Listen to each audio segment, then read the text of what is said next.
오늘 같이 나눌 말씀은 역대하 33장 1절에서 20절 말씀입니다. 므낫세가 왕위에 오를 때의 나이가 12세라.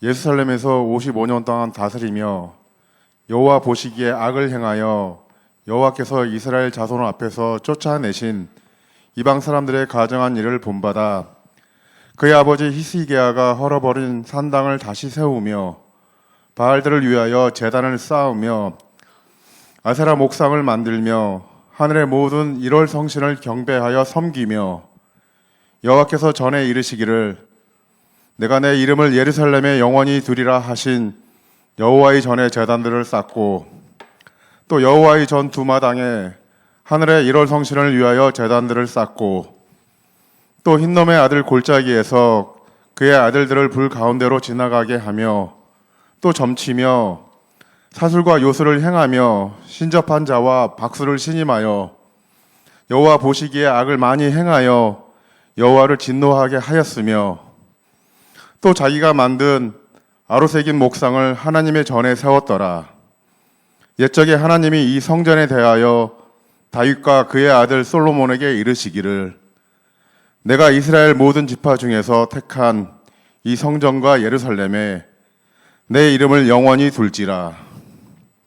만일 이스라엘 사람이 내가 명령한 일들 곧 모세를 통하여 전한 모든 율법과 율례와 규례를 지켜 행하면 내가 그들의 발로 다시는 그의 조상들에게 정하여 준 땅에서 옮기지 않게 하리라 하셨으나 유다와 예루살렘 주민이 므낫세의 게임을 받고 악을 행한 것이 여호와께서 이스라엘 자손 앞에서 멸하신 모든 나라보다 더욱 심하였더라.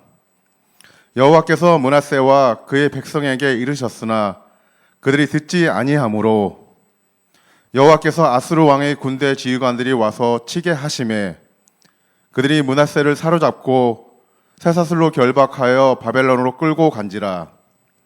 그가 환난을 당하여 그의 하나님 여호와께 간구하고 그 조상들의 하나님 앞에 크게 겸손하여 기도하였으므로 하나님이 그의 기도를 받으시며 그가 예루살렘에 돌아와서 다시 왕위에 앉게 하심에 므낫세가 그제서야 여호와께서 하나님이신 줄을 알았더라.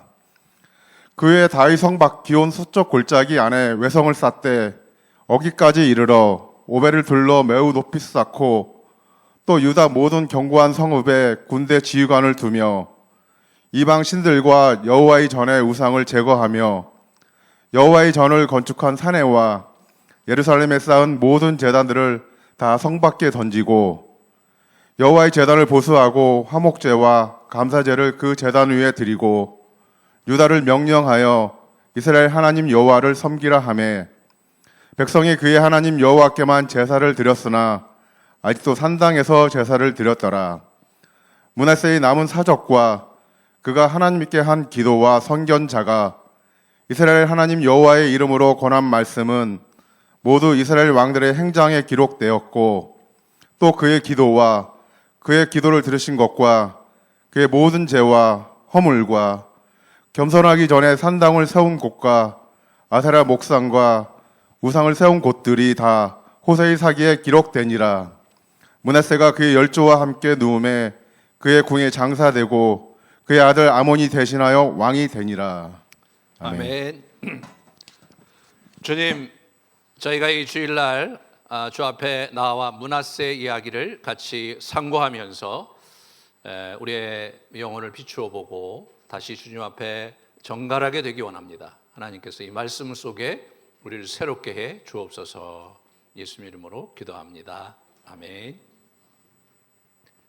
신약에 탕자가 있다면 구약에 망나니 므낫세가 있습니다. 신약의 탕자 이야기는 조금 낭만적이고 애절함이 있는데 이 므낫세 이야기는 좀 심각하고 피가 낭자하고 좀 아픔이 큰 이야기입니다. 므낫세는 그 유명한 왕 히스기야의 아들이었습니다.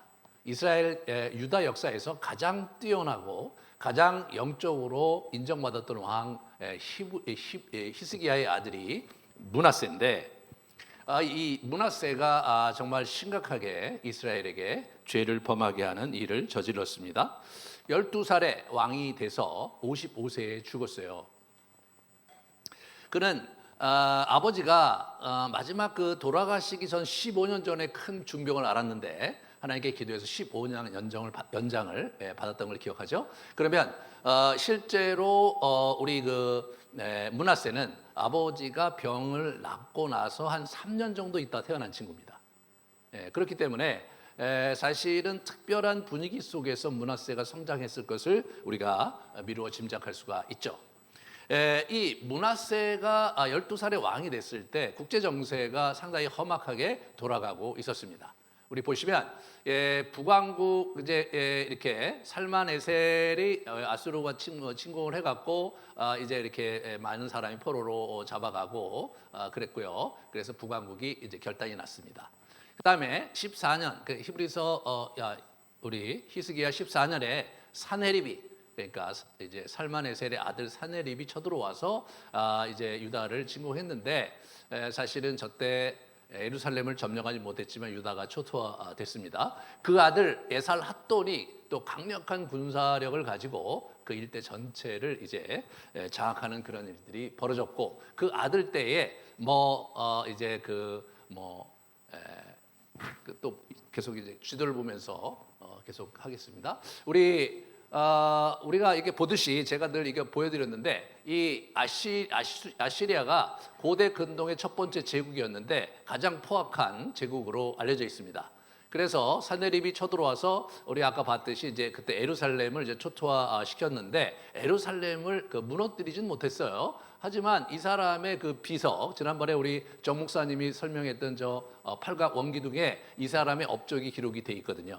우리 아수르 하면 여러분이나 저나 너무나 먼 이야기인데 이제 아수르 얘기를 자꾸 이렇게 할 수 있는 근거가 뭐냐면 저 토판이 발견된 거예요. 니느웨가 아수르 수도였는데 거기에 토판이 발견되기까지 또는 니느웨가 정말 있었던 도시냐가 역사학자들에게 굉장히 큰 의구심을 가졌는데 20세기 초에 니느웨의 터가 발견됐고 도시가 발견되면서 거기에 커다란 저 토판으로 된 도서관이 발견이 된 거예요. 거기에 이제 그들의 역사가 전체가 발굴이 돼서 그래서 이제 고대 근동 역사에 획기적인 전환을 가져왔고 그렇기 때문에 이 아수르 역사라든가 바벨론 역사는 페르시아 역사가 사실은 굉장히 정확하게 기록에 남아 있고 그리고 그것이 역사학자들에게 인정을 받고 있습니다. 그러니까 이 얘기가 사실은 이제 성경과 이렇게 같이 비교해 보면서 이제 성경의 얘기가 어느 시대 건지 이렇게 연구하면서 성경이 훨씬 더 풍성하게 이해하게 된 것이죠. 성경 자체에 대한 이야기를 우리가 오늘도 바벨론에게 포로로 잡혀갔다고 얘기를 하는데 그게 어떤 상황인지를 우리가 잘 모르는 거잖아요.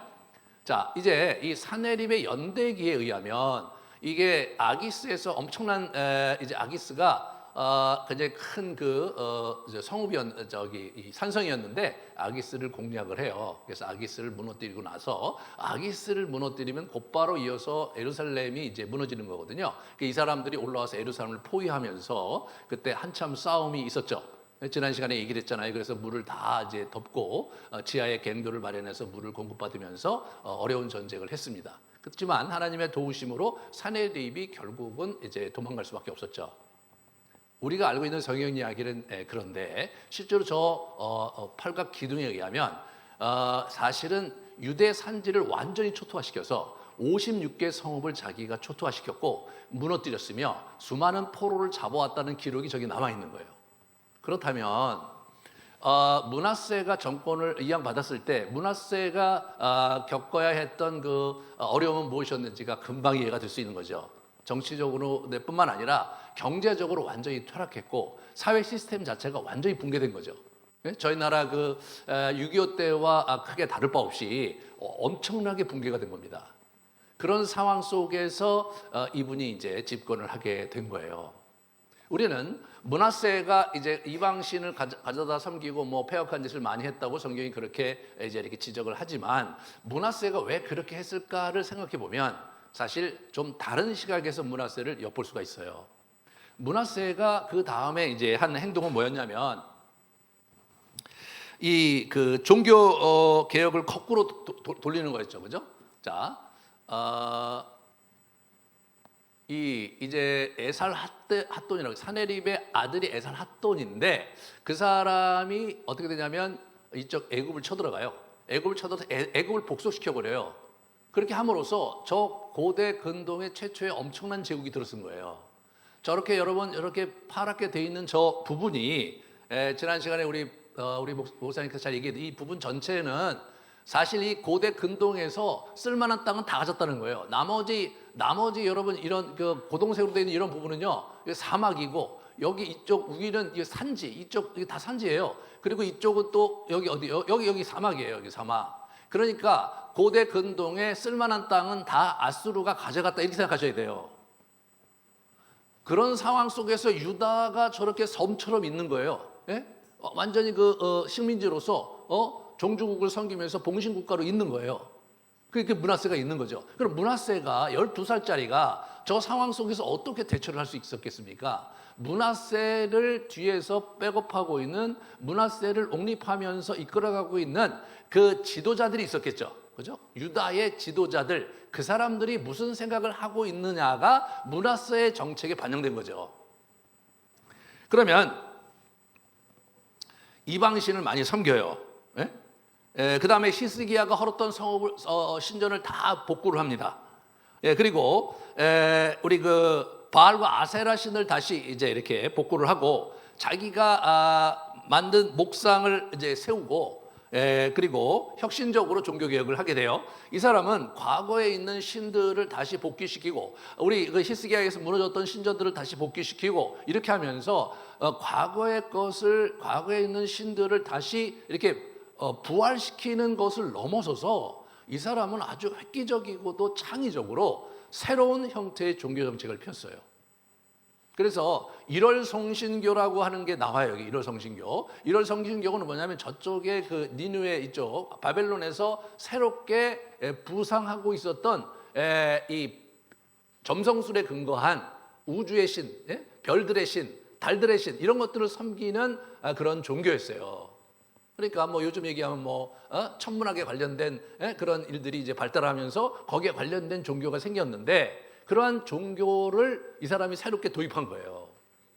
그리고 이 사람이 이제 얘기한 가운데 보면 이제 왕하 21장에 보면 무슨 얘기가 나오냐면 아합의 길을 따랐다 이렇게 나와.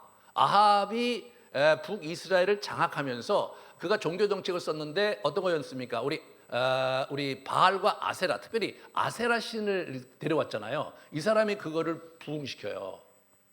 네. 그러면서 신전을 바꿔갖고 1월 성신교의 그 신전을 거기 들어오면서 종교를 완전히 리셋을 시켜버려요. 그리고 이 사람이 친히 그거를 쭉 이제 자기가 이렇게 가서 제사를 드리고 그래서 그 짓을 합니다. 거기에 흰놈의 골짜기라고 있어요. 흰놈의 골짜기 하니까 막 흰놈이 진짜 있었다 이렇게 생각할 수 있을지 모르겠는데 저거 흰놈은 사람 이름이더라고요.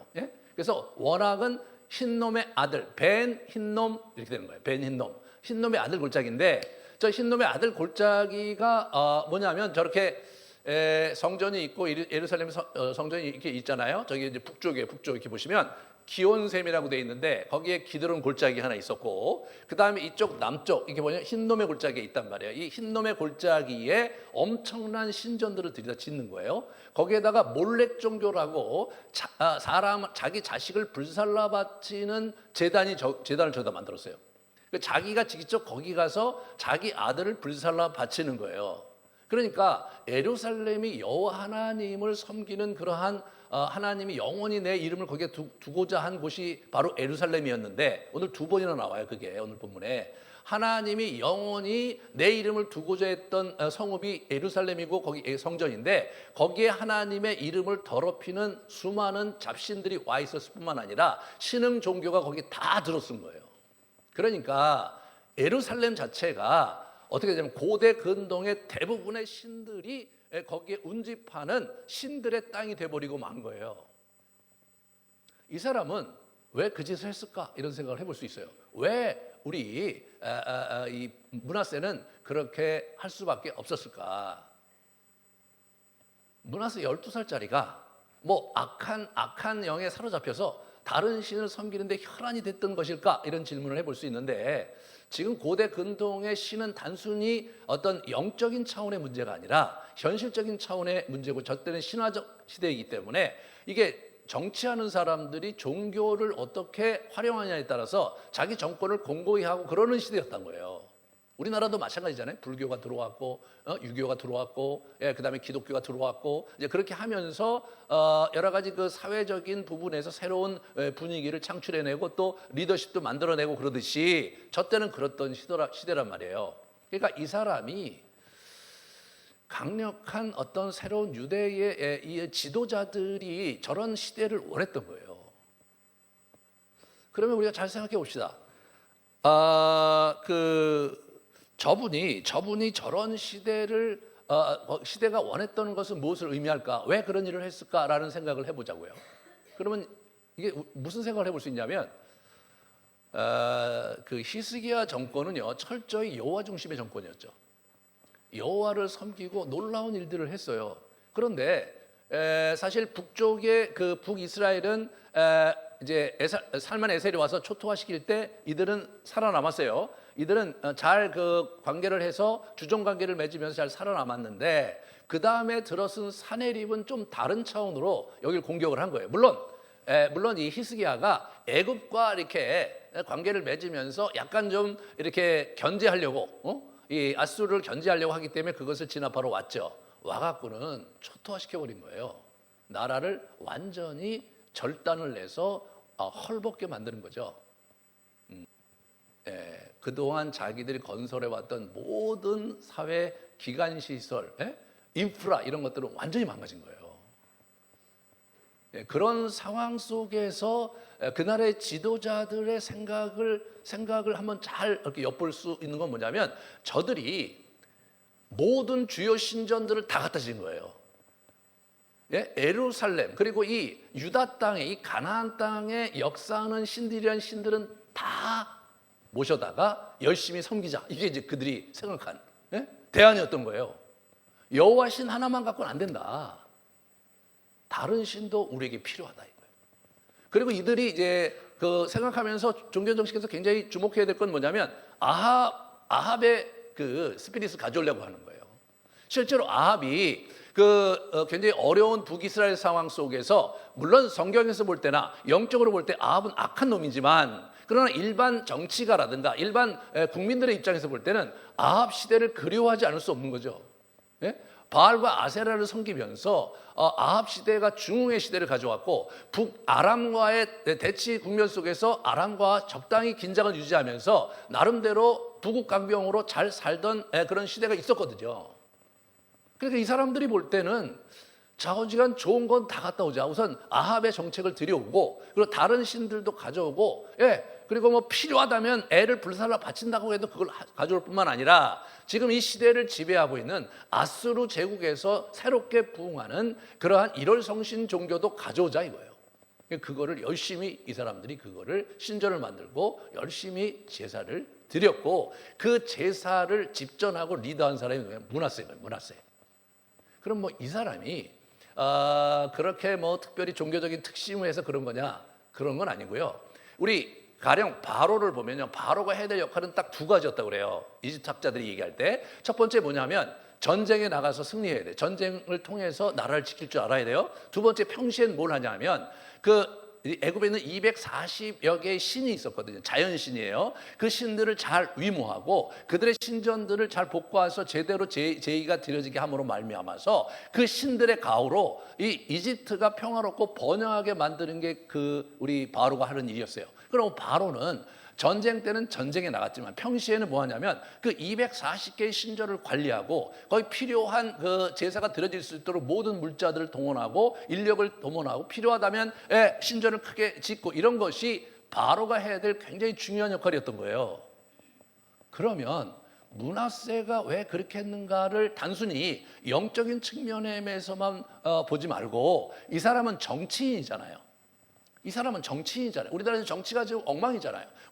우리가 정치인에게 기대하는 바가 있는 거죠. 그러니까 우리 그 므낫세는 그 정치인으로서 왕으로서 핍절한 나라를 재건하는데 정말 그 굉장히 많은 그 관료들과 그 캐밀의 내각의 그 리더들이 그렇게 하라고 굉장히 많이 격려하고 지원하고 요구했겠죠. 12살짜리가 뭘 압니까? 그래서 이 사람이 그 일을 열심히 한 것이다 이거예요. 그래야 므낫세를 이해할 수 있는 거예요. 그래야 므낫세와 여러분과 저 자신을 연결시킬 수 있는 거예요. 우리도 이 시대를 살면서 하나님 한 분만으로는 부족하다고 느낄 때가 있지 않나요? 우리가 신앙 하나로는 이 세상을 살기가 힘들고 벅차다고 느낄 때는 없나요? 내 열심히 기도하고 하나님을 의지하며 하나님이 도우실 것을 바라고 바랐는데 결과가 내가 원하는 대로 되지 않을 뿐 아니라 사실 경제적으로나 여러 가지 상황적으로 더 악화 일로를 치달을 때 우리는 어떻게 반응합니까? 바로 므낫세와 그 당시 정치 지도자들이 그 짓을 한 거죠. 그렇게 한 거예요. 그래서 일이 점점점 아주 어렵게 돌아간 것입니다. 그런데 이 므낫세가 말이에요. 정말 심각한 문제는 뭐였냐면 이 사람이 그렇게 다른 종교 여러 가지 종교 정책을 열심히 한 것 외에 사람들을 많이 죽인 거예요. 또 무죄한 자의 피를 심히 많이 흘려 예루살렘 이 끝에서 저 끝까지 가득하게 하였더라. 아마도 그러한 종교 정책에 반발하는 사람이 있었던 것을 우리가 생각해 보지 않을 수가 없죠. 이 히스기야 시대에 그렇게 신앙적으로 막 부흥하고 여러 가지 이사와 기적이 있었고 하나님의 놀라운 축복이 있었는데 그런 형태의 분위기 속에서 하나님께 신앙을 갖고 살아갔던 사람이 갑자기 므낫세에 이르러서 정치적인 어떤 그 방향과 180도 회전을 했는데 새로 왕이 등극했으니까 우리가 이제 따라야 되겠다 그렇게 생각하면서 쉽게 올 수는 없었겠죠. 그것도 율법의 기초에서 볼 때 있을 수 없는 일이었으니까 아마 그래서 엄청난 반발이 있었던 것 같고요. 그래서 예루살렘에서 엄청난 도륙이 있었던 것을 이렇게 성경은 기록을 하고 있습니다. 그런데 이때 이제 이런 게 있어요. 여기 보시면 히브리서 11장에 보면 톱으로 켜는 거, 사람을 막 돌로 쳐 죽이기도 하고 톱으로 켜 죽이기도 하고 뭐 여러 가지로 죽인 얘기가 쭉 나오는데 톱으로 켜 죽였다는 얘기가 나오는데 저 톱으로 켜 죽인 사람이 누구냐면 우리 그 이스라엘 전승에 의하면 그 이사야 선지자였어요. 이사야 선지자. 예. 아합은요. 아합 시대에 굉장히 중요한 게 뭐냐면 여호와 종교를 말살 또는 위축시키는 거예요. 그렇기 때문에 했던 일이 뭐냐면 선지자들을 죽이는 거예요. 그래서 이 선지자들 많이 죽였죠. 엘리야가 자기가 이제 도망갔잖아요. 호랍산에 도망가서 하나님께 이제 얘기할 때 뭐냐면 이세벨이 선지자들 다 죽이고 나 혼자 남았다. 나도 데려가시라. 그런 얘기 했거든요. 그때 엄청난 사람의 선지자들이 죽었어요. 아마도 이 므낫세도 그와 비슷한 일을 한 것 같아요. 선지자들을 많이 죽인 것 같아요. 여기 오늘 본문에도 보면 선지자들이 하나님께서 선지자들 보내서 경고했으나 듣지 않았다. 그런 얘기를 10절에 하는 것으로 보아서 그렇게 했던 것 같아요. 그런데 특별히 이사야의 그 예언을 가만히 보면 이사야는 히스기야 시대까지 열심히 활동을 했는데 아마도 이 사람이 므낫세가 그런 정책을 폈을 때 가만히 있을 사람은 아니죠. 그런데 이 사람이 한 그 예언 중에 이런 게 있어요. 이 히스기야한테 한 얘기예요. 오늘날까지 쌓아둔 것 모두 바벨론으로 옮긴 바 되고 이게 무슨 얘기냐면 히스기야가 이제 병을 고쳤잖아요. 그 다음에 그 무로닥이라는 그 바벨론의 그 왕이 사절단을 보내서 아수르와 상응하는 어떤 형태의 정치적인 결속을 도모하고자 사람을 보내서 이제 그 조약을 체결하고 왔는데 자기의 무기고를 보여준 거죠. 이때 우리 그 이사야가 아주 대노했죠. 이 나라는 무기로 쓸 수 있는 나라가 아닌데 왜 당신이 무기를 보여주냐? 여호와 하나님께서 당신을 도와주는 것인데 화를 많이 낸 거예요. 그럴 때 이제 뭐냐면 오늘날까지 쌓아둔 것이 모두 바벨론으로 옮기바 되고 남을 것이 없겠다. 너 바벨론을 의지하려고 했잖냐? 바벨론으로 아예 모든 걸 뺏어가게 하겠다.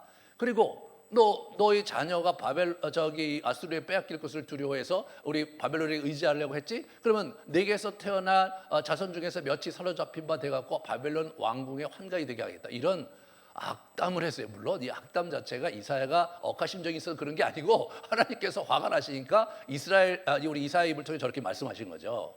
저게 우리 가만히 이사야 선지자를 묵상을 할 때요. 가만히 이제 이 히스기야 시대하고 이 므낫세 시대의 정치적인 전체 그림을 보면서 저걸 묵상을 하면 아주 굉장히 울림이 있어요. 울림이. 그냥 아주 그냥 작은 하나님께서 화가 나서 씹으시면서 아주 그냥 자기 육담을 막 늘어놓으시는 부분. 또 이 이스라엘 사람들은 살아가려고 하나님이 자기들이 원하는 방식대로 도와주지 않으니까 적당히 거리를 두고 때로 하나님과 반대되는 그런 신들을 섬기는 한이 있더라도 살아보려고 애쓰는 그 아기다툼을 우리가 볼 수가 있거든요.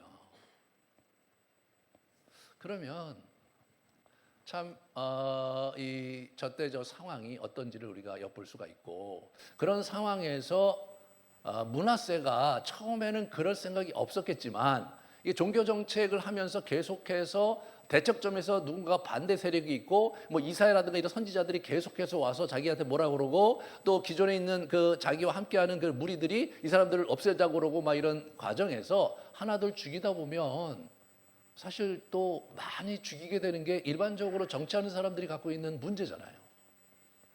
이 사람이 그렇게 간 거예요. 거의 돌아올 수 없는 강을 건넌 것처럼 완전히 가버린 거예요, 저쪽으로. 그러니까 하나님은 언약의 근거에서 신명기에 하나님께서 주신 언약이 있잖아요. 내 명령을 지켜 행하면 내가 너를 보호할 것이고 지킬 것이지만 네가 율법에 기록된 내 명령을 어기면 내가 너에게 징계할 것이다. 예? 그래서 연병을 주고 이웃 나를 데려다 칠 것이지만 그러함에도 불구하고 너희가 계속해서 나를 섬기지 않으면 나는 너희들을 이 땅에서 완전히 축출할 것이다. 이 포로를 내보낼 것이다. 그게 완전 문서화되어 있거든요. 그 일들을 하나님께서 이제 행하시는 것을 보게 됩니다. 여기 10절에 보시면 여호와께서 므낫세와 그 백성에게 이르렀으나 저희가 듣지 않았다 이렇게 나오죠. 그리고 이제 열왕기하 21장 거기도 므낫세에 관련된 얘기가 나오는 곳인데 선지자들을 보내 경고를 하셨어요. 예루살렘에 베풀고 또 그 사람이 그릇을 씻어 엎은같이 예루살렘을 씻어 버릴지라. 내가 나의 기업을 남은 자들에게 버려 그들의 원수의 손에 넘긴즉 그들이 모든 원수에게 노략거리와 겁탈거리가 되게 하겠다. 이게 아주 비유가 아주 대단하죠. 그릇을 이렇게 씻을 때 그릇 아주 깨끗이 씻고 뒤엎어서 또 깨끗이 씻어서 아무것도 남기지 않듯이 그렇게 깨끗이 청소해 버리겠다 이렇게 말씀하신 거예요. 하지만 듣지 않았습니다. 듣지 않았어요. 그런 면에서 하나님의 입장에서도 저렇게 경고를 하는데 듣지 않을 때 쉽지가 않았고, 그래서 하나님께서 노를 격발했다 그런 얘기예요. 격발했다. 영어로 프로보크라는 단어가 중간중간에 계속 나와요. 하나님께서 참 이 분노를 겨눌 수가 없어서 계속 그렇게 얘기를 하신 것을 이렇게 보게 되죠. 결국 하나님은 군대를 동원해서 침략하고 막 그러는데 이번에는 우리 이 므낫세를 잡아갑니다.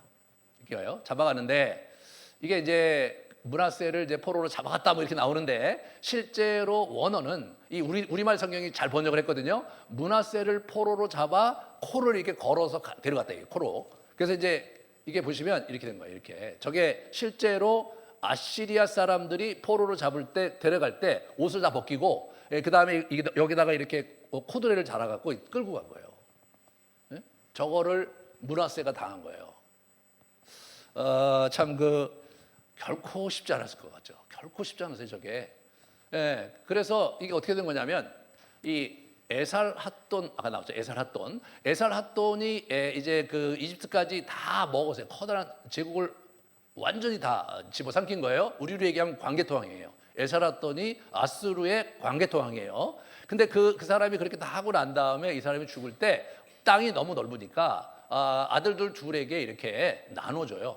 나눠줘. 그래서 이제 아시리아 저쪽에 니느웨 있잖아요. 니느웨 중심으로 아들을 하나한테 주고 또 하나는 이쪽 바벨론을 중심으로 주는 거예요. 아수르 보니팔이 저쪽 니느웨 중심으로 있었고 저기 우리 그 바벨론에는 샤마스 슌 우킨이라는 그런 왕이 이제 있었던 거예요. 둘이 있었는데 이 바벨론의 쪽에 있었던 샤마르 그 왕이 졌어요. 저쪽에 위에 아수르 보니발 그 왕이 내려와서 저쪽을 완전히 이제 점령을 하고 그 사람을 죽이죠.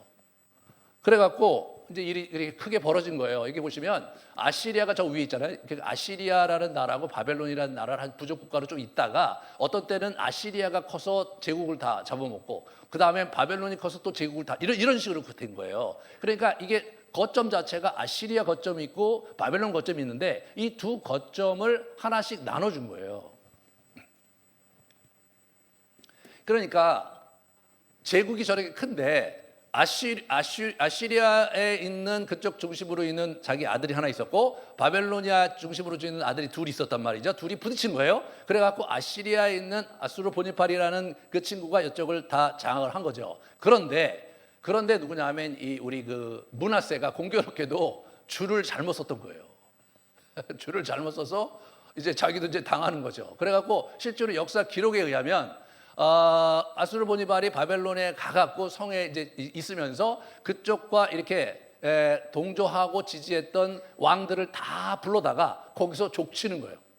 죽이기도 하고 용서하기도 하고 그 자리에 므낫세가 끌려간 거예요.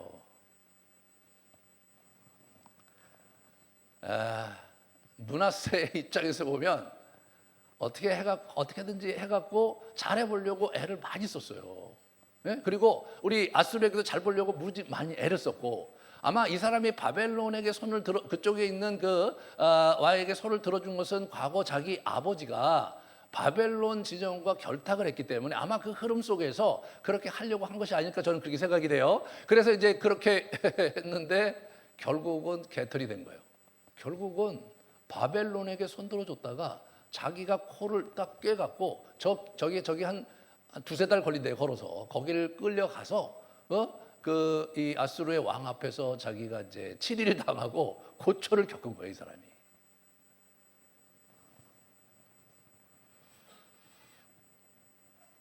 자, 그런데 이 므낫세라는 사람에 대해서 성경은 어떻게 평가하느냐? 아주 부정적으로 평가를 합니다. 여기 보시면 여호와께서 유다를 향하여 내리신 그 크게 타오르는 진노를 돌이키지 아니하셨으니 이는 므낫세가 여호와를 경노하게 한 그 모든 경로 때문이다. 이 일이 유다에게 임하면 이제 바벨론을 망하는 걸 얘기하는 거예요. 여호와의 말씀대로 그들을 자기 앞에서 물리치고자 하심이 이는 므낫세의 지은 모든 죄 때문이다. 계속 저렇게 나오는 거예요. 특히 이 저걸 쓴 사람이 누구냐? 에레미야. 완전히 다 망한 상황에서 슬피 울면서 그 열왕기 상하를 기록했는데 이 사람이 딱 찍은 인물이 누구냐면 므낫세. 55년 동안 완전히 초토화시키고 종교를 다시 여호와 종교로 돌이키게 못할 정도로 철저하게 무너뜨린 놈이 누구냐? 그게 므낫세라는 거예요. 실제로 에레미야 얘기하는 거예요. 유다 왕 히스기야의 아들 므낫세가 예루살렘에 행한 것으로 말미암아 내가 그들 세계 여러 가운데로 흩트리로다 이렇게 나와. 흩트리라 이렇게. 그게 므낫세인 거예요, 여러분. 이게. 근데 이 므낫세라는 인물이 갖고 있는 좀 약간 이중적인 정서가 있어요. 예? 그런 부분에서 특별히 그 아들 아몬에 대해서 얘기할 때 나와요. 그의 아버지 므낫세의 행함같이 여호와 보시기에 악을 행하여 아몬이 그의 아버지 므낫세가 만든 아로새길 모든 산을 제사를 섬겼다. 아버지 행함같이 간 거예요, 므낫세가. 우리 아몬이. 그런데 23절에 보면 그 아버지 므낫세가 스스로 겸손한 같이 여호와 앞에 스스로 겸손하지 아니했다. 더욱 범죄했다. 이렇게 나와요.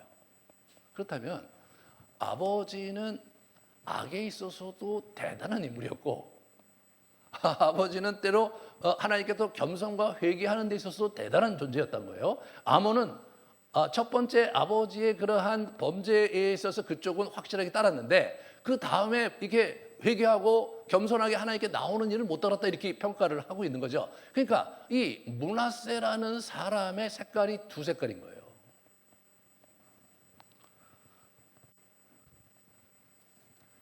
므낫세는요, 이렇게 보세요. 간구하고 겸손하여 기도를 막 했는데, 여기 오늘 본문에 보면 이 역대기 저자인 에스라가 기도를 많이 강조해요. 3번이나 기도를 언급했어요. 13절, 18절, 19절. 또 간구, 인트리트라는 그 탄원이라고 번역할 수 있는 그것도 3번이나 12절, 13절, 19절 3번이나 언급을 하는 거예요. 이 짧은 패시지에 1절서부터 20절에 기도라는 말도 3번을 쓰고 간구라는 말도 3번을 쓰는 거예요. 이렇게 기록한 장이 없어요. 성경에 여러 번 기록할 때 제가 늘 강조하는데 2번만 강조해도 굉장히 많이 강조한 거예요. 2번만. 예? 그런데 3번 강조하면 진짜 많이 강조한 거예요. 그냥 꽝꽝꽝 찍은 거예요. 예? 하나님께서 이 사람의 기도를 들어주셨다. 하나님께서 므낫세 같은 사람의 기도를 들어주셨다. 그 얘기를 꽝꽝꽝 한 거예요. 그래서 다시 이 사람이 예루살렘에 돌아와서 여호와가 참신인 것을 깨달았다 이거죠. 그렇겠죠. 완전히 이제 우리 그 바벨론에 가서 아슈르 보니팔 앞에서 막 치욕을 당하고 고초를 당하면서 정말 내가 어쩌다 여기까지 왔나. 나는 모든 신들을 향해서 제사 드리고 모든 신들을 향해서 내가 도움을 요청했는데 그 어떤 신도 나를 도와주지 않았죠. 마지막으로 그가 희망을 건 것은 무엇이었을까요? 그 아버지가 믿던 여호와 신이죠. 여호와 하나님께 기도했을 때 그분만이 나를 도우셨잖아요. 그분만이 나를 원대 복귀시키신 거예요. 그러니까 그분이 참신이죠. 그렇게 된 거예요. 그래서 우상을 척결하고 제사를 회복하고 하나님과의 관계를 회복합니다.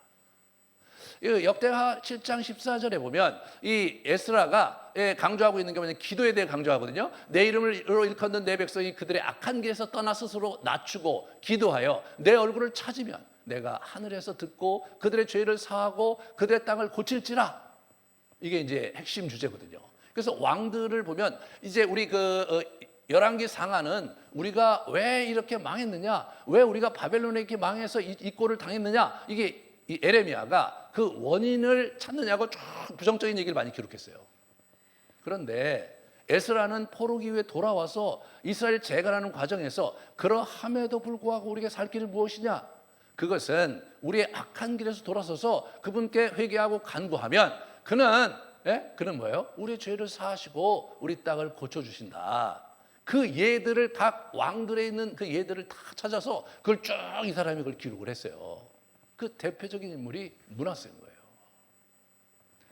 에레미야가 이 남유다가 왜 망했느냐? 그것은 므낫세가 범한 악행 때문이고 므낫세가 유대 백성들을 악하게 만들었기 때문에 우리가 이 지경을 당했다고 그냥 3차례 4차례 그렇게 강조했거든요. 그런데 그러함에도 불구하고 하나님께서는 므낫세의 이 탕자의 기도를 들으시는 분이시다라는 메시지를 전하고 싶었던 거죠.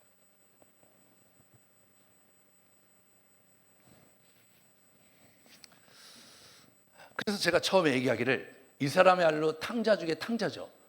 예? 신약의 예수님께서 누가복음 15장에 이렇게 했던 탕자는 사실 이 사람에 비하면 세 발의 피죠.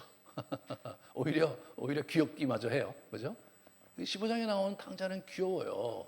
그냥 자기 밖에서 놀고 재밌게 살고 싶어서 아버지에게 자기에게 물려줄 그 분깃을 달라. 그래서 그걸 챙겨서 나와서 밖에 나가서 그냥 허랑방탕하다가 다 날린 거예요. 자기 분깃 날리고 돌아왔어요. 그뿐이잖아요. 근데 이 사람은요, 그 이상이죠. 엄청나게 많은 사람에 해를 끼쳤어요. 그리고 엄청나게 많은 사람을 죽였을 뿐만 아니라 영적으로 돌아올 수 없도록 그들을 악의 골짜기로 밀어붙였던 사람, 그 사람이 바로 이 사람이거든요. 이 사람은 결코 귀엽지 않아요. 이 사람은 여러분과 저의 입장에서 보면 저런 사람도 용서받아야 되나라는 생각을 할 수 있을 만한 사람인 거죠. 그런데 하나님께서 므낫세의 간구를 들으셨다 이거죠. 이게 여호와 하나님인 거죠. 이게 여러분과 저에게 위로가 되는 인물이에요. 므낫세 얘기는 여러분과 제가 때로 너무나 하나님 앞에 죄스럽고 정말 용서를 구하기가 너무나 힘들 때, 또는 내 옆에 있는 어떤 친구가 자기가 범한 죄 때문에 하나님께서 나 같은 사람을 용서하시겠냐, 어떻게 나 같은 사람의 기도를 들으시겠느냐라고 낙담해 있을 때 끈 애들을 본문인 거죠. 역대기 하 33장을 보자. 외우기도 쉬워요. 3-4만. 예? 3-3장. 여기 보면 므낫세의 기도를 들으셨다. 므낫세가 약차 이만저만한 죄를 저질렀는데 네가 저지른 죄, 여러분과 제가 저질 수 있는 죄는요, 므낫세가 저지른 죄에 비하면 진짜 너무나 큰 차이가 나잖아요. 우리는 능력도 없고 역량도 없고 기회도 없어서 도저히 범할 수 없는 그 죄를 이 사람은 그걸 지은 거예요. 그러니까 우리 교인들 전체가 저와 힘을 합쳐서 악한 일을 행하고 하나님을 거부하고 여기다가 막 이상한 신상을 갖다 놓고 한쪽에서 예배드리고 한쪽에서는 막 이상한 거 하고 막 그렇게 해갖고 교회를 헝클어뜨린다 해도 므낫세를 따라갈 수는 없는 거죠. 므낫세 근처도 못 가요. 발치도 못 쫓아갑니다. 그러므로 우리는 이제 므낫세를 보면서 용기 100배 해야 돼요. 므낫세를 받아주신 여호와 하나님이면 나 정도 받아주는 것은 그냥 아무것도 아니다. 하나님, 제가 잘못했습니다. 그래, 야, 일로 와. 너 저쪽에 앉아. 지금 막 저쪽에 막 희한한 놈, 야, 됐어. 너 앉아. 네. 여러분과 저는 다 그런 사람들이에요. 야, 어디가 잘못했다고? 알았어. 저쪽 가. 예, 저쪽에 큰 사람들이 자꾸 오잖아요. 그죠? 므낫세 같은 놈들이 막 올 거란 말이에요. 하나님이 자비가 많으신 분입니다. 여러분이 지은 죄는 그분이 보시기에는 정말 하찮은 죄고 용서하는데 하등에 걸릴 떨이 없는 죄예요. 여러분, 하나님께서 므낫세의 죄를 용서해 주시면 어떤 일이 벌어집니까? 므낫세 때문에 애꿎게 고난받아가 죽은 사람들, 그죠? 므낫세 때문에 돌아올 수 없는 강을 넘어서 완전히 이방신을 믿고 악한 자의 길에 들어선 그 수많은 영혼들, 그 누구 책임이 되는 겁니까 이제? 하나님께서 므낫세를 용서해 주시면 그 모든 책임을 이분이 다 지시는 거 아니에요. 므낫세가 감당하고 므낫세가 그 대가를 지불해야 될 그 모든 것을 하나님이 받아주시고 용서해 주셨으므로 이제 이쪽에 있는 사람들의 신원과 원망을 하나님께서 대신 짐져주시겠다는 약속 아닙니까? 그것이 우리 하나님이시죠. 그래서 하나님께서 예수 그리스도를 이 땅에 보내신 거 아닙니까?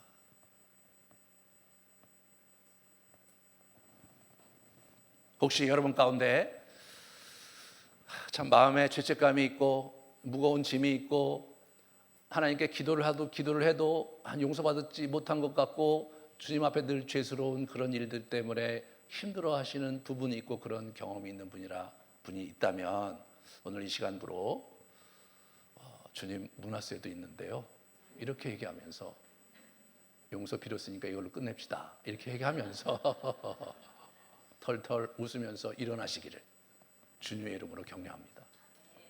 그렇게 하세요. 여기서 우리는 이 므낫세의 그 정서적인 부분에서 한번 므낫세의 인생에 대해서, 성장기 배경에 대해서 한번 잘 보면서 우리가 이 가정이 얼마나 중요한지를 한번 묵상해 보려고 합니다. 에스라는요, 므낫세의 엄마를 기록하지 않았어요. 근데 에레미야는 기록했거든요. 이름이 헵시바예요. 헵시바인데 보통 다른 사람은 아예 안 기록하면 안 기록했지, 기록했을 때는 반드시 헵시바가 누구의 딸이라고 기록을 하는데 헵시바의 아버지 이름을 기록하지 않았어요, 에레미야가. 그러니까 약간 좀 헵시바의 아버지를 기록하고 싶지 않았는지 아니면 헵시바를 강조하고 싶었는지 몰라요. 네? 그거는 그 아버지 탓이 아니라 헵시바 탓이다 라고 우리 에레미야가 얘기하고 싶은 것은 아닐까? 물론 우리가 천국에 가서 에레미야한테 물어보기 전에는 확답할 수는 없지만 아무튼 그런 분위기가 있어요. 그런 분위기가. 네, 이 병 나은 지 3년 후에 헵시바를 통해서 아들 므낫세를 얻은 거예요. 여러분, 이게 보시면 이게 이 얘기를 안 해고 넘어갔네요. 모든 일이 있어도 그의 반역한 자매 유다가 진심으로 내게 돌아오지 않았다. 그러니까 실제로 이 사람이 아무리 노력을 했지만 이스라엘이 돌아오지 않아서 결국 멸망시킨 거거든요. 근데 저게 한번 생각해 보시면 뭐냐면 이 사람이 바벨론에 끌려간 것이 나이가 몇 살이냐면 50살이에요. 이 사람이 12년에 왕이 됐어요. 자기 12살에. 바벨론에 끌려간 연수를 제가 확인해 보니까 이 사람이 나이 50에 끌려간 거예요. 근데 50이 아니라 62살, 50년 후에 55년 통치를 했는데 50년 후에 62살에 끌려간 거예요. 나이 지긋이 들어서 이 사람이 거기 끌려간 거예요. 돌아와갖고 언제 죽었냐? 5년 후에 죽었어요. 67살에 죽은 거예요. 그러니까 55년 재임 기간에 50년 나쁜 짓 했어요. 50년 동안 정책을 일관성 있게 열심히 펼쳐갖고 아예 그냥 여호와 종교를 말살시켜 버렸어요. 근데 이 사람이 50년 후에 보니까 이게 잘못된 거예요. 돌아와서 그래서 성전을 다시 깨끗하게 하고 자기가 지었던 모든 신전들 다 엎어버리고 그리고 여호와를 섬기라고 강하게 권면을 했어요. 하지만 이 백성들은 돌아오지 않은 거예요. 겉으로만 시키니까 흉내만 내고 있었던 거죠. 뭐 이해가 되지 않겠어요? 아니 50년 동안 50년 동안 그렇게 지냈는데 대부분의 사람이 나면서부터 그 당시 뭐 평균 연령이 50살이 안 될 때니까 나면서부터 이제 뭐 여호와는 전혀 여호와 종교를 생각지도 않고 살았던 그 수많은 사람들이 자기가 갖고 있는 종교적 양태로 그 신앙생활을 하고 나름대로 이제 그 정서생활을 하고 있었던데 갑자기 우리 여호와를 섬기라고 그러면 어떻게 됩니까? 여호와 종교가 신흥 종교가 되는 거 아니에요. 50년 동안 딴 종교를 믿고 있다가 그러니까 이게 안 되는 거예요. 안 되는 거예요. 그래갖고 저 얘기가 나온 거죠. 그래서 우리가 이제 보시면 이 므낫세라는 얘기가 어디서 나오냐면 요셉의 아들이 므낫세였어요. 흉년이 들기 전에 요셉에게 두 아들이 나되 곧 온 집에 제사장 보디베라의 딸 아스낫이 그에게 낳았는데 요셉이 그의 장남의 이름을 므낫세라고 했어요. 하나님이 내게 내 모든 고난과 내 아버지의 온 집을 잊어버리게 하셨다. 이게 망각이란 뜻이에요. 잊어버리란 뜻이 므낫세가. 그러니까 이 요셉이 고생을 형들 때문에 이제 나와고 객지에서 고생을 많이 하고 또 막 지하 감옥에 있고 그래서 막 굉장히 어려움을 겪다가 이제 이 바로에게 등용을 받아서 자기가 이제 꿈 해몽을 잘해서 그래서 총리 대신이 됐잖아요. 그러고 나서 이제 결혼을 시켜줬는데 그 여인에게서 애가 난 거예요. 그 애 이름을 므낫세라고 이름을 지은 거예요. 자기의 고난의 시대가 끝났다 이제. 과거의 아픔을 잊어버리겠다 해서 지은 이름이 므낫세예요. 이 스토리를 잘 알고 있는 우리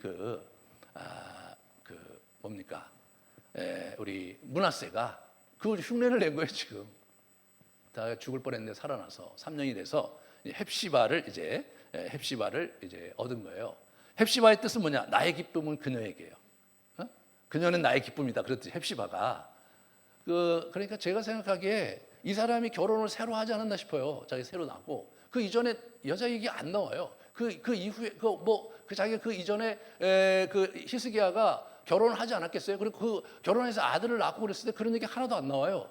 헵시바를 너무나 사랑한 거예요. 그래서 헵시바와 결혼을 했고 헵시바의 몸에서 3년 만에 애가 나왔는데 그 아들이 너무나 마음에 드니까 지난날에 과거에 있었던 여러 어려움들과 힘든 것을 내가 다 잊어버리겠다 해서 므낫세로 이름을 지은 거예요.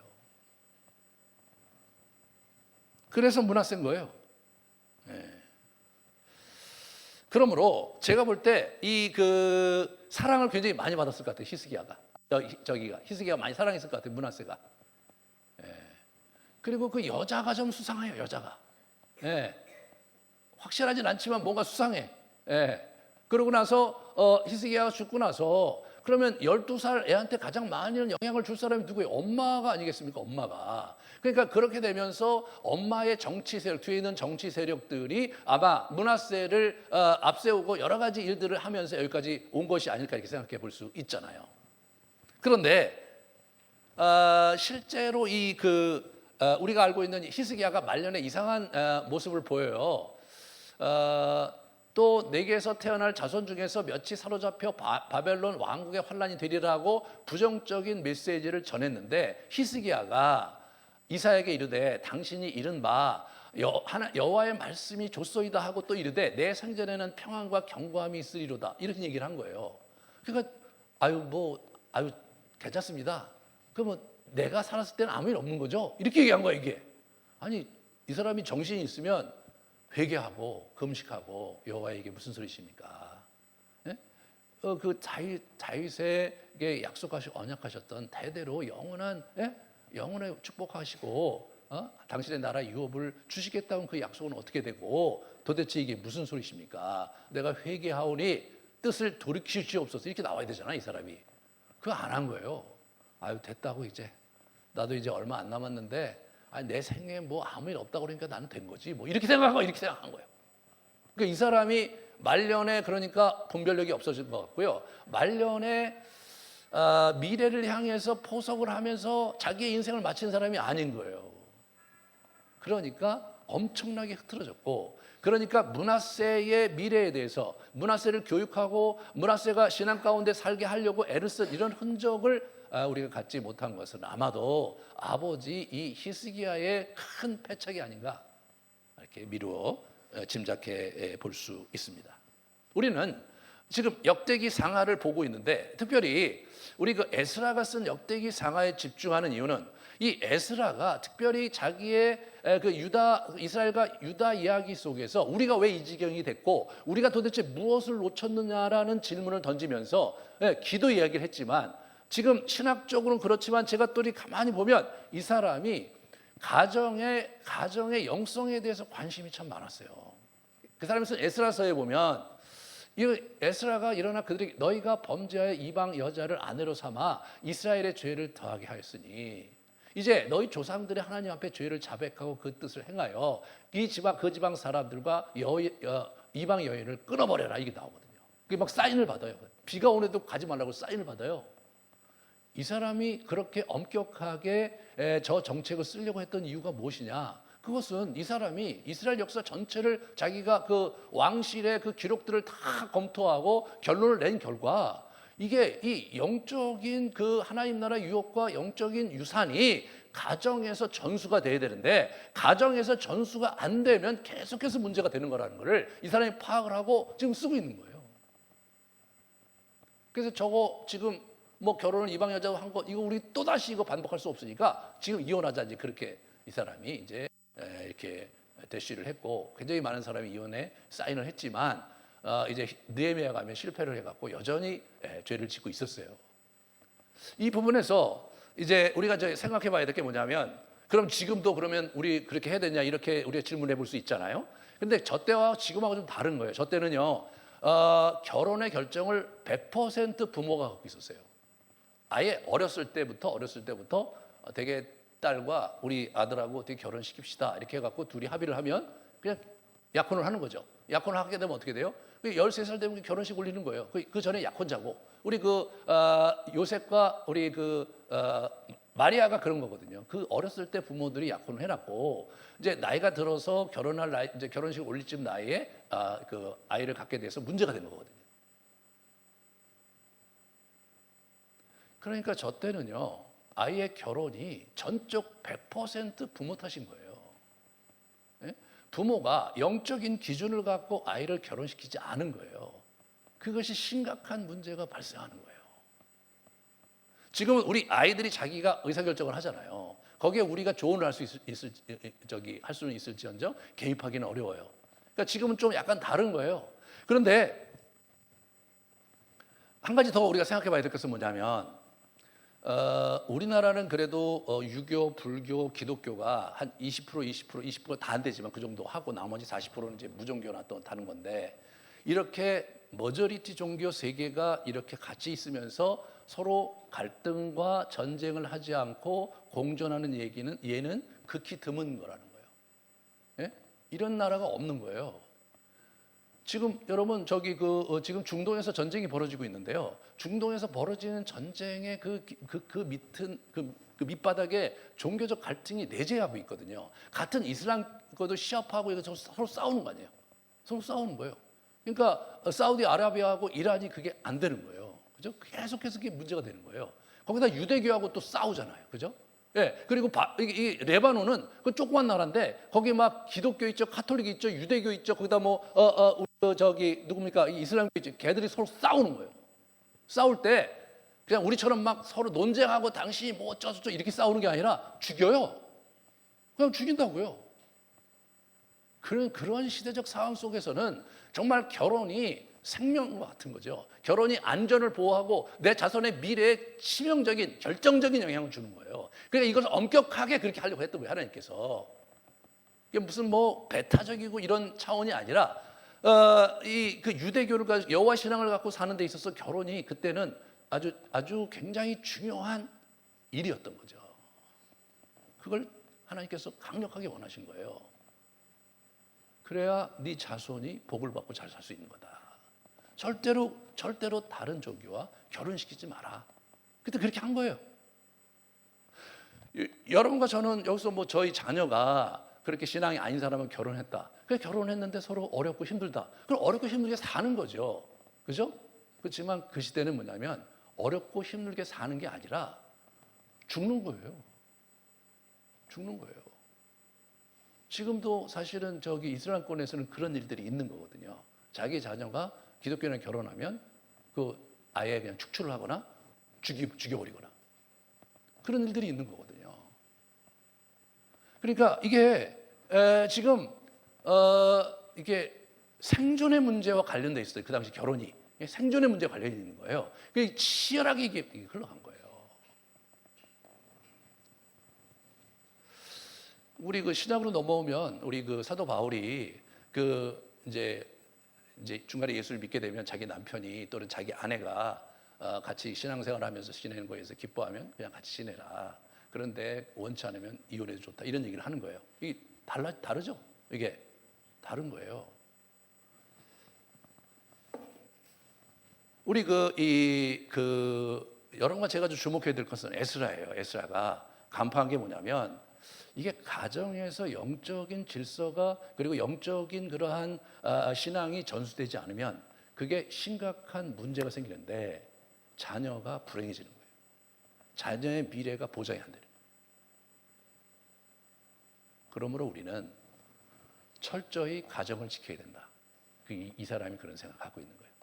그 사람이 유대교의 신앙과 신학을 디자인한 사람이 에스라예요. 네? 그래서 지금 그 사람 이후로 뭐 이스라엘이 망하고 뭐 그랬지만 유대인들이 지금까지 전 세계에 흩어져서 자기들의 정체성을 유지하는 게 어디서 온 거냐? 가정에서 율법을 공부하고 토라를 공부하고 미시나 이런 것 미드라스 이런 걸 공부하면서 자녀를 신앙으로 키워갔기 때문에 그 사람들이 지금까지 생존하고 자기 정체성을 가지고 살고 자손이 복을 받고 있는 거예요.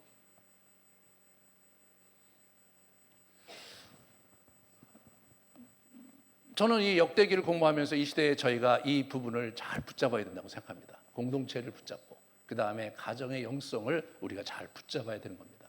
그래서 우리가 가정을 영적으로 세워가야 되는 거예요. 이게 세워야 돼. 그동안 우리 1월, 2월 계속한 게 뭐냐면 우리 공동체를 릴레이 중보기도로 하나로 묶고 함께 으쌰으쌰하면서 영적으로 하나가 되고 영적으로 서로에게 힘을 받고 다시 일어나자. 이런 취지에서 지금 2개월 동안 우리가 이걸 하고 있죠. 2개월 하고 말 거라고 생각하셨던 분들은 이제 포기하시고 이제 빨리 들어오셔야 돼요. 빨리. 그리고 여러분들이 이걸 동참하시면서 먼저 여러분 자신을 이 공동체와 세우시고 그 다음에 우리가 이제 3월부터 집중해야 될 게 뭐냐면 가정을 우리가 세워가야 됩니다. 가족 기도회, 가정의 성경 공부하고 가정의 성경을 읽고 이런 것들을 이제 우리가 해야 되는 거예요. 우리 아이들과 함께 해야 되는 거예요. 여러분 그 지하 감옥에서 우리 므낫세가 어떻게 하나님을 붙들 생각을 했을까 이런 질문을 한번 해보세요. 그렇게 50년 동안 나쁜 짓 하다가 거기서 죽기 일보 직전에 딱 있으면서 그가 뭘 생각했을지 한번 생각해 보시라고요. 아버지가 믿던 하나님을 의지하자.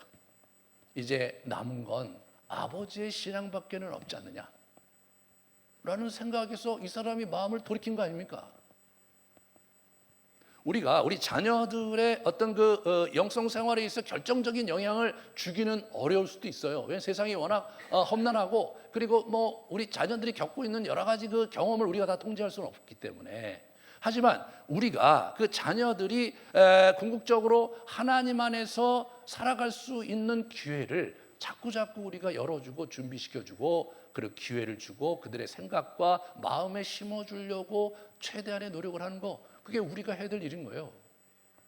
그래서 인생의 어느 후미진 골짜기에서 정말 어떻게 할 수도 없고 일어설 수도 없는 그런 상황에서 그때 우리 어머니가 우리 아버지가 나에게 권면했고 그분들이 살았던 신앙이 있지. 그래 한번 신앙을 가져봐야 되지 않을까라는 그런 소망을 갖고 뒤늦게라도 여호와 하나님을 붙들 수 있도록 우리가 준비하는 것. 그게 우리가 해야 될 일이라고 생각합니다.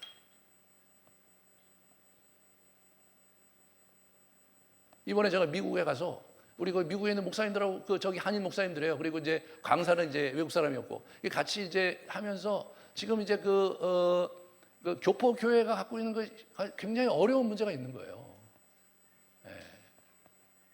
막 교회들이 계속 줄어들고 이제 이민이 안 오기 때문에 끝난 거죠. 이분들이 자녀들은 또 자녀들도 흩어져 갖고 그냥 뭐 어떻게 사는지 모르고 쭉 살아가고 있는 거예요. 다행히 그들 중에 신앙이 있는 친구들은 또 교회 오긴 하지만 더 많은 사람들은 사실 교회 근처도 안 오는 거죠.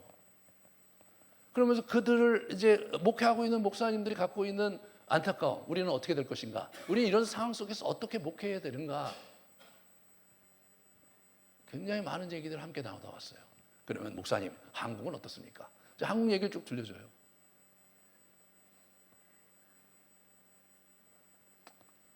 그럼 뭐 한국 교회가 뭐 바뀌면 뭐가 되겠습니까, 여러분?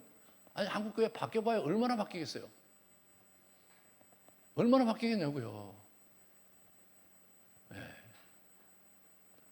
여러분 또 한국 교회에 있다가 우리 교회 오신 분들 많잖아요, 그죠? 제가 제 인생 16년 여기다 바쳤어요. 근데 여러분이 많이 바뀌었나요? 여러분이 알고 있는 신앙 양태와 여러분이 알고 있는 그러한 어떤 신앙의 패러다임을 제가 바꿔보려고 무지무지 애를 썼어요.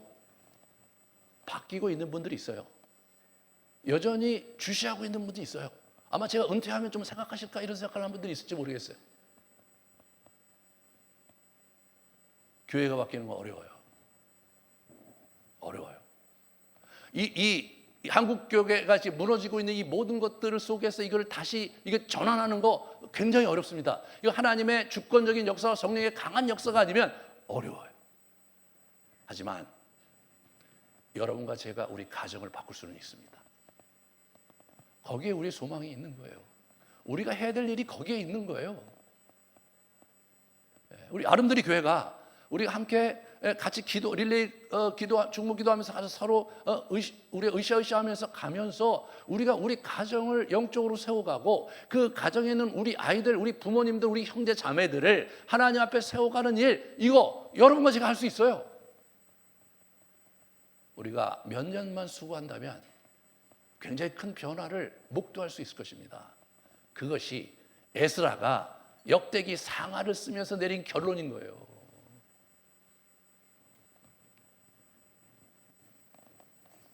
가족여행을 여러분이 다니시잖아요. 가족여행을 많이 다니시더라고요. 그래서 재밌는 시간 많이 보내고 좋아요. 근데 그걸 영성여행으로 바꿔야 돼요. 네? 여러분 조선이 대단한 나라였어요. 제가 이제 대학 다닐 때 조선사 강의를 한 학기 들은 적이 있어요. 조금 알아요.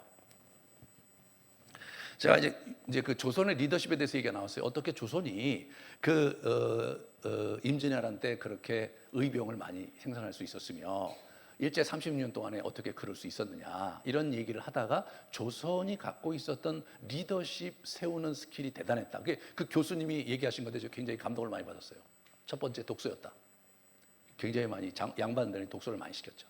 그리고 토론도 많이 하고 그런 식으로 한 거예요. 그걸 달달달 암송했어요. 책을 많이 읽는 게 아니라 숙독하고 그걸 암기하게 하고 반복하게 했죠. 그래서 과거 시험이 뭡니까? 그걸 다 숙지하고 암송한 다음에 의제가 나오면 그걸 자기가 풀어서 자기가 갖고 소화한 내용을 가지고 그걸 쓰는 거. 그게 과거 시험이었잖아요.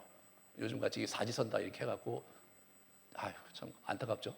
그런데 두 번째 뭐냐? 여행이었어요. 여행. 저는 거기에 굉장히 큰 차관점이 있었는데 여행 어떻게 하냐면 이분들이 이제 양반들에 관한 거죠. 이제 개나리 보점 주고 이제 책 읽고 여행을 가잖아요. 그러면 마을에 딱 들어가면 그러면 어때요? 딱 벌써 보면은 양반집이 딱 보이는 거예요. 그냥 뭐 겉으로 보기에도 저 집은 양반집이야, 그죠? 여염집하고 완전히 달라. 그럼 거기 딱 들어가서 이리 오너라 이렇게 하는 거죠. 그러면 이제 종이 나와서 어떻게 오셨냐? 그러면 뭐 내가 어디서 왔는데 어쩌고 그러면 들어오시라고 사랑방에 모시는 거죠. 사랑방에 그럼 모셔요. 그러면 이제 사랑방에서 음식을 이제 대접을 하고 사실 뭐 제가 어렸을 때만 해도 그 부잣집은 꼭 저녁에 두고 이렇게 나그네가 오면 줄 음식을 늘 이렇게 한쪽에 비치해 놓은 거 제가 봤거든요.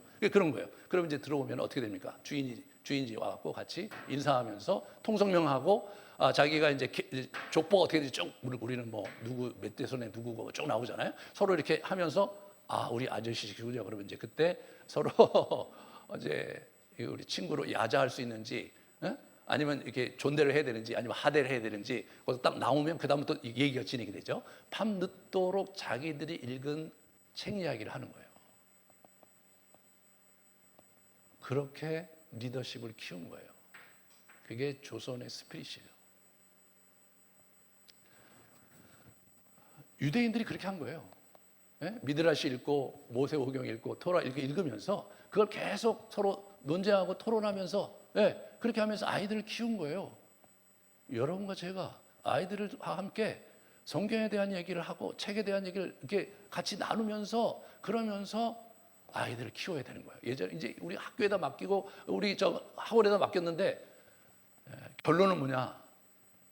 별로 효과가 없다는 거예요. 그죠? 뭐 대학을 가는 것도 이제 개런티가 안 되는 데다가 아이들의 인성 교육에 별로 기대할 바가 없는 거예요. 심지어는 교회도 그게 안 되는 거예요. 교회도. 저희 교회에서 열심히 뭐 해갖고 지금 이제 수련회 데려가고 그러는데 우리 교회는 그래도 수련회 가면 모든 사람이 다 가려고 애를 써요. 우리 교회 우리 친구들은 그게 어딘데요, 그죠? 안 가잖아요. 많은 교회들이 수련회를 못 해요. 안 오니까. 우리가 해야 될 일이 뭡니까? 지금 뭐 한국 교회, 한국 정치 이게 지금 이건 사실은 그 배부른 소리일 수도 있어요. 우리 가정이 우리 아이들이 제대로 하나님 앞에 서고 제대로 정말 미래를 위해서 자기 인생을 잘 이렇게 견인해 나갈 수 있도록 우리가 서포팅하고 돕는 일이 여러분과 제가 해야 될 가장 중요한 일인 거예요. 그게 그래야 미래가 있는 거예요.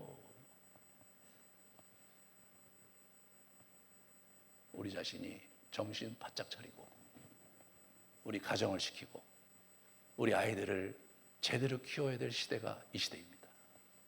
같이 우리 기도하시고 성찬식을 하도록 하겠습니다.